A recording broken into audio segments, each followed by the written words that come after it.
What does Kedusha, holiness or sanctity, mean nowadays? Where is it to be found in our day-to-day lives? For the last 2 millennia, since the destruction of the Beit HaMikdash, the answer for most Jews has been their local synagogue, what is termed in Hebrew as their Mikdash Me'at, their miniature temple. There are many good reasons to associate the modern manifestations of the Beit HaMikdash with our local synagogue. Both are highly ritualized public spaces, open to people of all ages, where ritual service tends to be localized to a select group of individuals. In times of trouble, both are spaces where we can congregate together and supplicate together to God. Both, in times of joy, are places where we can celebrate together and thank God for this joyous occasion. Even the very halachot of a synagogue are meant to parallel and emanate from the laws of the Beit HaMikdash. Laws regarding when we must stand in shul, or prohibitions such as kalut rosh, frivolous behavior, and the when and where we can celebrate Knesset. All of these laws, amongst others, emerge from the rules of the Beit HaMikdash. However, the question I pose to you today, are there any other sources of Kedusha? Are there any other spaces which are meant to emulate the Beit HaMikdash? Particularly poignant in a pandemic year, where we have not been able to access our synagogues for most of the year, where does this leave us if we have no other spaces of Kedusha? I'd like to motivate this question further by posing it in a different direction. In the Beit HaMikdash, there were two foci of ritual service, the Mizbeach, the altar, and the Aron, the Ark of the Covenant. The Mizbeach was a space of public service, while the Aron was a private, inner sanctum. A shul certainly replicates the Mizbeach.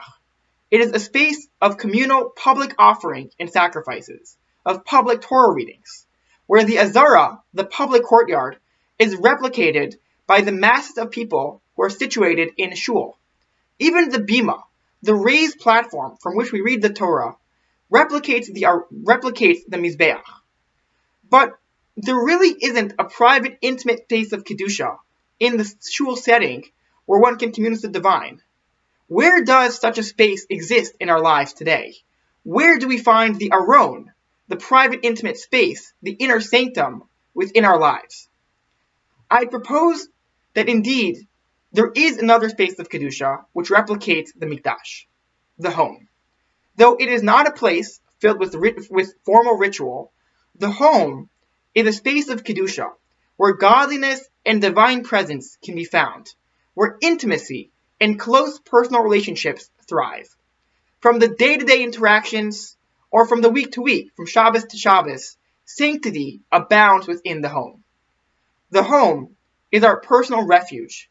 It is our shelter and our sanctuary.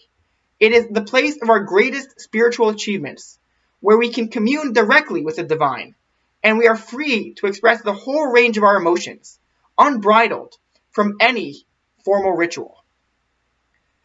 Though less self-evident, like a shul, the halachot of a home reflect those of the Mikdash.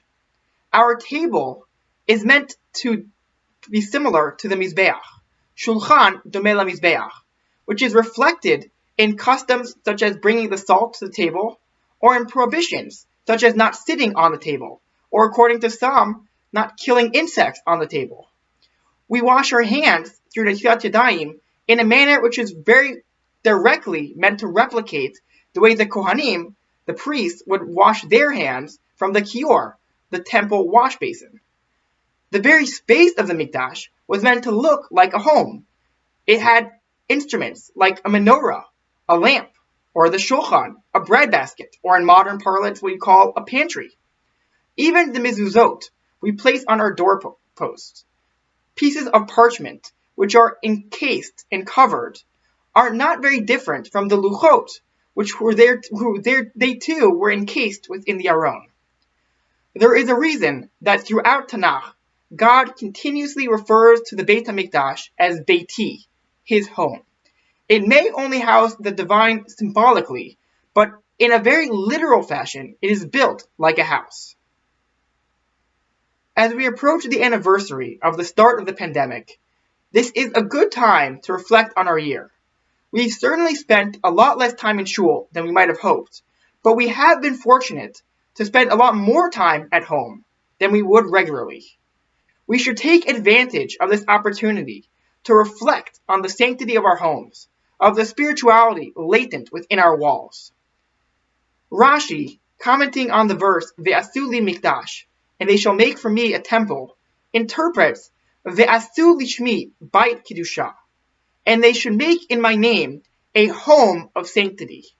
We too are directed to build a home of kedusha. Let us make the most of this opportunity.